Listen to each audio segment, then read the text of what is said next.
ஒரு ரோடு இருந்ததுன்னா அதுல கண்டிப்பா மேடும் இருக்கும் பள்ளமும் இருக்கும். அது போல ஒரு வாழ்க்கை இருந்ததுன்னா அதுல கண்டிப்பா சுகமும் இருக்கும் துக்கமும் இருக்கும். சுக துக்க சரித்தம் என்பது சாஸ்திரம். அந்த துக்கத்தை கண்டிப்பா சமநிலையில கொடுக்கறதுக்கு தான் இந்த நவகிரகங்கள். இந்த நவகிரகங்கள் சேர்ந்துதான் ஒரு மனிதனுடைய ஜாதகம். அந்த மனிதனுடைய ஜாதகம் என்ன எளிமையா சொல்லுகின்றேன்.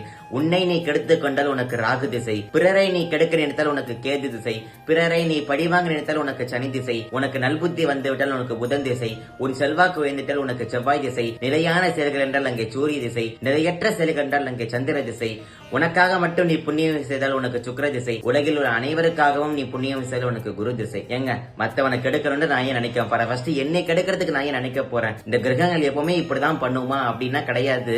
இதுக்கு ஒரு பரிகாரம் இருக்கு. என்னன்னா ஒரு எளிமையான பரிகாரம். எல்லாரும் சொன்னதான், நல்லதை கேள், நல்லதை நினை, நல்லதே நடக்கும். நாம நல்லதே நினைச்சோம் அப்படின்னா எல்லா கிரகங்களும் நமக்கு நல்லதையே தான் கொடுக்கும். இப்ப 2025 வரை ஆரம்பிக்குது, சனி பயிற்சி வரை நடக்குது. இரண்டெல்லாம் சனி பகவான் பலன்களை கொடுக்க போறாரோ யாருமே பயப்பட வேணாம். இந்த 2025 தும்பிக்கை ஆண்டவன் மேல நம்பிக்கை போட்டு இறங்குங்க.